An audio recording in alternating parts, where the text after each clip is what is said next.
Halo, Halo. selamat datang di video kita Kali ini saya bersama dengan Muhammad Nurul Furqon dan Lulu Junaya. Di sini kita akan membahas salah satu tradisi yang terkenal di Lombok, yakni adalah Tari Peresean. Peresean. Penasaran teman-teman seperti apa? Akan kita bahas dalam video ini, so stay tune ya.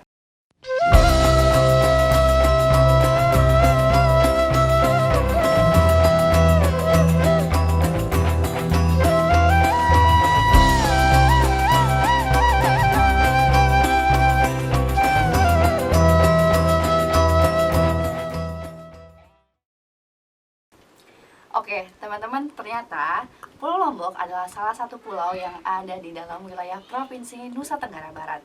Terletak di sebelah timur Pulau Bali yang dipisahkan oleh Selat Lombok. Ternyata mayoritas masyarakat yang mendiami Pulau Lombok adalah masyarakat suku Sasak. Pulau Lombok memiliki keberagaman budaya, bahasa, tradisi, tarian, dan juga alat musik. Salah satu produk budaya yang ada di Pulau Lombok adalah tradisi peresean. Nah, teman-teman, dan tradisi peresean ini merupakan pertunjukan yang menjadi simbol kesatria pada zaman dahulu di Pulau Lombok. Ternyata dulunya tari peresean ini disebut dengan bergelepukan nih Kak Furqon. Oke. Kira-kira Kak Furqon tahu nggak sih bergelepukan itu apa sih? Nggak tahu Kak, apa itu bergelepukan? Oh, ternyata bergelepukan adalah memiliki arti dari kata bergelepukan itu adalah mereka itu saling memukul dan juga menggunakan pedang yang panjangnya 1 meter. Namun, karena dianggap berbahaya karena mereka menggunakan rotan sebagai bahannya sepanjang 1 meter, akhirnya bergelepukan ini seiring dengan berjalannya waktu dan juga perkembangan masyarakat, kebiasaan ini dianggap berbahaya dan akhirnya memakan banyak korban. Sehingga tradisi bergelepukan ini yang menggunakan rotan atau pejalin dan juga perisai yang terbuat dari kulit sapi, nah yang berbentuk persegi dan juga diapit oleh bambu ini Kak Furqon, tradisi bergelepukan sekarang ini disebut sebagai peresean dan dilakukan oleh prajurit pada masa kerajaan Salaparang. Tetapi itu pada zaman dahulu ya Kak Furqon. Oke. Gimana sih caranya tari peresean ini dilaksanakan? Nah, teman-teman, kita akan membahas ya bagaimana caranya tata cara permainan dari peresean ini. Nah, yang pertama nih teman-teman, dalam seni peresean terdapat 2 atau lebih petarung yang disebut pepadu dan 3 orang wasit yang mengatur jalannya pertandingan. Dan salah satu wasit yang berperan untuk mengawasi dan menentukan menang atau kalah pepadu dalam pertandingan disebut dengan pakembar tengah. Kemudian, wasit yang memilih para pepadu disebut pakembar pinggir. Kemudian, ada juga pemain musik yang disebut seke.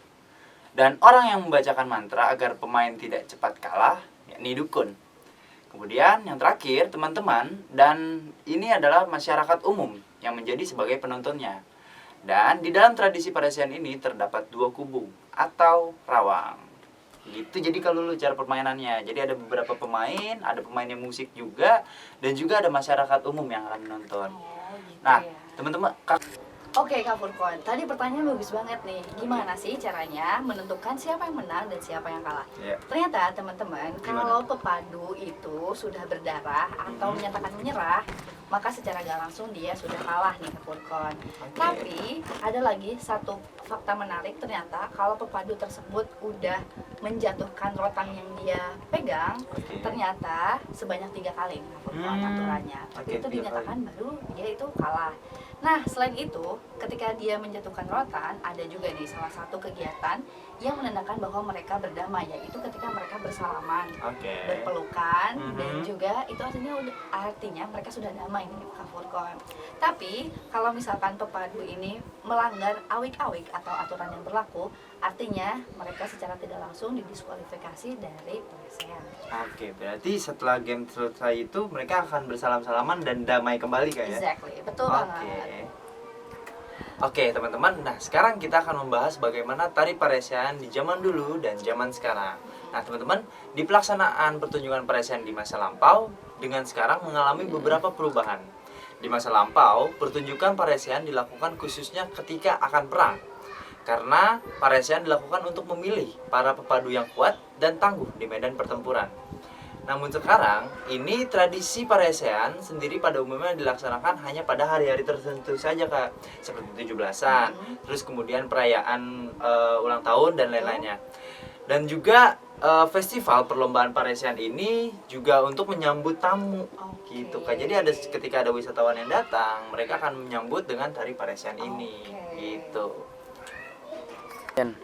Nah, selain itu ternyata sekarang ini tari paresian ini Kak Furkon, kalau dulu kan buat jadi pepadu yang tangguh dan gagah perkasa nih. Iya. Tapi kalau sekarang tari paresian ini bertujuan untuk bersilaturahmi dan juga menghibur masyarakat nih Kak Oke, Furkon. iya. Selain itu, masyarakat juga percaya kalau tari paresian ini bisa menerangkan hujan.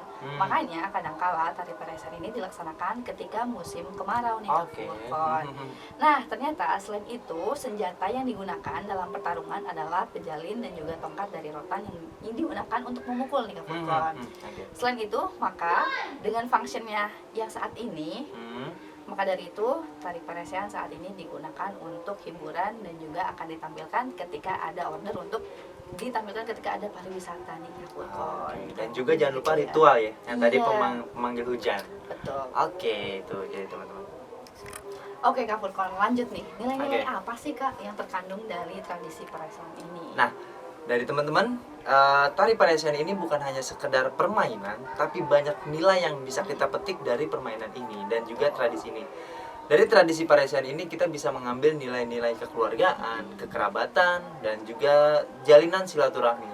Dan juga di samping itu, di masa sekarang tari paresian ini juga bisa menjadi pemasukan ekonomi dari perkembangan zaman dan masuknya objek sebagai tari paresian ini sebagai objek pariwisata, teman-teman.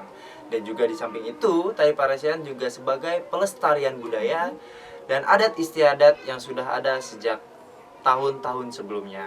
Dan gitu juga di tari paresian ini biasanya dilakukan untuk dilakukan sebuah event-event. Jadi kalau dulu tari paresian ini bisa dipanggil juga untuk keadaan saat suatu event dan juga permintaan pariwisata, Kakak. Oke. Nih, kita langsung aja ya, teman-teman. Selain itu, zaman sekarang nih Kak Furkon, selain itu tradisi ini dilakukan untuk memperkenalkan kepada masyarakat bahwa Yes, kita betul. selaku bangsa Indonesia masih punya nih Kak Furkon Betul. nilai-nilai tradisi dan juga kemanusiaan yang berkembang di masyarakat, yaitu salah satunya adalah tradisi paresian. Nah, pariwisata dapat menjadi pemasukan salah satunya lewat tari paresian ini karena bisa mendapatkan minat wisatawan yang banyak sehingga bisa menarik kunjungan. Betul banget Kak Lulu. Jadi tari paresian ini sangat memotivasi dan juga sangat menginspirasi karena banyak nilai yang diambil, juga pelestarian budaya, dan ini membuktikan bahwa kekayaan dari Indonesia khususnya di Pulau Lombok yang sangat kaya akan nilai adat istiadat dan budayanya. Oke, teman-teman, Kayaknya jangan lupa cukup ya, Kak ya Furkon. cukup untuk pembahasan hari ini. Intinya teman-teman jangan lupa untuk selalu melestarikan budaya Indonesia dan bangga dengan budaya sendiri. Saya Lulu Junaya. Dan saya Muhammad Nurul Furqan. Kita pamit. Sampai Sampai jumpa jumpa di video-video berikutnya. Dadah. Dadah.